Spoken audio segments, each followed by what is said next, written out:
Oh my gosh, guys. So TikTok is supposedly shutting down. I am, a little nervous, not really sure if it's going to happen. I feel like they always find a loophole out of it, but we'll see this time. I was just thinking about that today, and it got me thinking about this topic, consumption versus creation.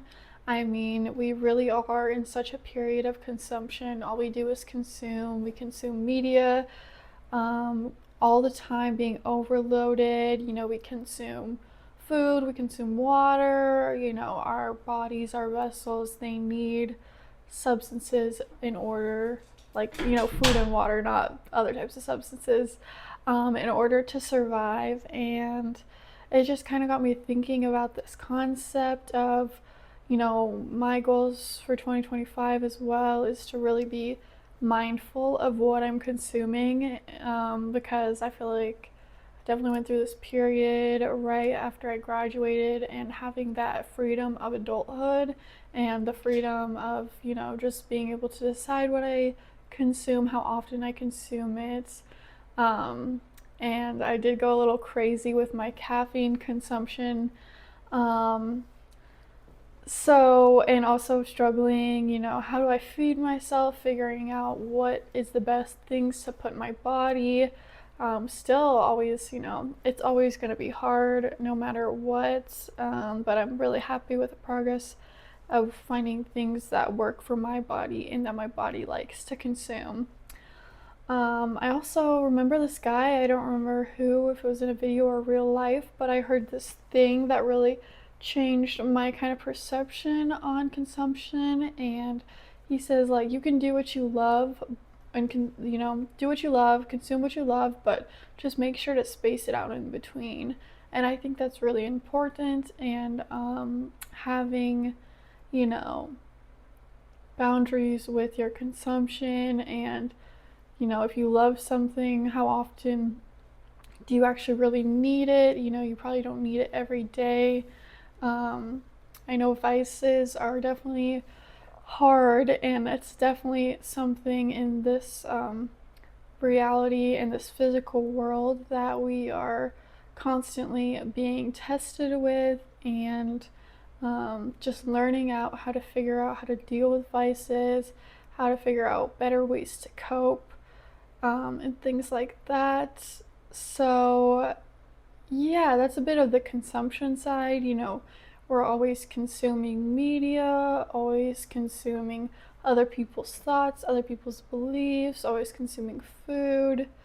Um, and so it's just really important to be mindful of what you are consuming and how often you are consuming it. I mean, we've all been there when our screen time is like 6 hours plus a day. Um, and, there's just a limit of boundaries of what is healthy for you and what is not healthy for you. And that's what, you really need to figure out. How often should you be doing the things that you love? How often should you be consuming TikTok? We all love our screen time. We all love, I call it iPad baby time.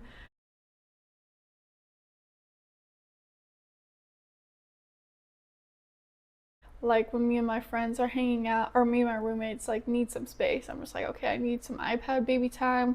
I need to just go fry my brain on my phone on TikTok, not think about anything. And that's okay.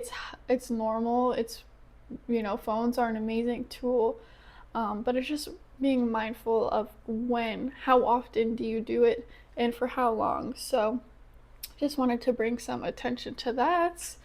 And then the other kind of opposite side of that is creation. And creation is amazing. I mean, we are all creative beings, no matter what you say, no matter how logical you think you are. We all have the ability to create. I mean, women have the ability to create life. Men have created so many structures in our world, and creation is, it's masculine and feminine. It's both. It's a very beautiful process, and it feels really amazing to create. And, you know, I think that it feels so good to create because I think that we are created in God's image, and God is constantly expanding, the universe is constantly expanding. And so I think with that, we're supposed to be growing as well, constantly expanding, um, and pushing ourselves a little bit more to be growing in some sort of way, creating in some sort of way, contributing to the world in some sort of way. Not even like that you have to share your art or whatever you created, but just it's a really beautiful thing. It feels very fulfilling. Whereas overconsumption can feel really draining. Um, but anyways, I wanted to read this quote really quick before I move on, talking about how we're created in God's image, and it's by Rumi, who is a Sufi poet, and it says, "I searched for God and found only myself. I searched for myself and found only God." So we really are.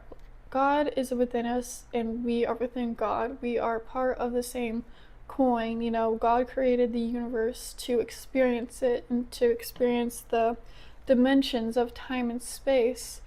And so that's why we are all kind of, or I believe why we are all here is to kind of, operate in time and space, and, just experiment with life. I think that's what it is. It's experiment, and we're all so different, and we kind of play off each other, and it's so interesting. You could be somewhere and it's a whole different life. I mean, it really is. The world is so vast, so different. There's so many experiences that people are having, so much, beauty and pain, and it's just everything. It's this huge, melting pot of life and existence and different experiences. And that's one thing that's super great about social media, is that we are able to see through other lenses of life that give us more perspective, and be in places that we can't get to. It takes us a 16-hour flight to get there, and even though we're not there, we're able to experience it through the lens of somebody else. And that's kind of what God is doing through us. Like, we are the lens for him to experience himself through. And so I feel like when we are in this creative state, this creative flow, we are really definitely tapped into our energy with God. It's a lot less thinking, a lot more feeling, a lot more flow. And I personally can say that I've been out of my creative element, and getting back into it is definitely hard. I definitely have had some resistance, and it's just I'm not used to it, so I have to get back into that flow and that headspace of, non-thinking, non-judgment, just experimenting and flowing and trying new things. But it's fun, it's rewarding once you. I'm definitely a person that likes the end product, and I need to appreciate the journey of creation more, but something about when you finish it, it's just so satisfying. So I did want to give you guys a reference if you are feeling stuck in your creative energy. If you have this energy but you don't really know where to put it, there's so many outlets for creativity, but I did want to recommend this book, The Creative Act, A Way of Being by Rick Rubin. My roommate's boyfriend actually lent it to me, so I love sharing books because it's also fun, because we all, have a different interpretation on it, and obviously it's good for you save money, just pass the book along. I think that's how books should be. But anyways, this book is so amazing if you guys are kind of feeling stuck in your creative energy, and kind of how to get unstuck, and just a new way of looking at things, a new way of looking at making art. It's really super powerful. There's so many just eye-opening quotes in there, and it's super short, so it's long, but it's like the pages are so easy to read, and just really, I mean, I flew through this book, so I highly recommend it even if you're not a reader. But what I wanted to talk about with the creation and the consumption is kind of having that happy balance of the happy balance of the both, because I feel like right now in our society it's a lot of consuming, and when you're constantly consuming, constantly taking things in, it's just a lot for your brain. And sir, could you please, my cat wants to be in the video. He's so cute. Um, so it's just a lot of energy coming into your field, coming into your mind, being absorbed. You absorb everything. Your subconscious mind absorbs everything. And so that's why it's mindful to watch what you are consuming and making sure that you are clearing that energy, because it really does kind of can get stuck in there and in your energy field. So if you are consuming a lot, I highly recommend making sure to clear your energetic fields, do a clearing meditation, do a, I like the ultraviolet fire meditation. Those are super powerful. I'll try to link one in the description below. Just you can really feel your energy just being cleansed and cleared, because there's so much mental clutter from all the information that you were taking in from, social media, from your coworkers, from your family, and it may not always be things that are in alignment with what you're trying to manifest. So I just wanted to get this out there and pray that it finds anyone who has been feeling, drained by social media, drained by others, drained by constantly taking in information that doesn't really reflect how you truly feel or how you want to feel. I think it's just important to be mindful of what you are consuming, and bringing in some creation can, excuse me, help you feel a little bit more balanced in life. That you're not always taking things in, but that you are also, getting things out of your system, like through creation, taking what you are inputting and outputting it, or, with clearing your energy, clearing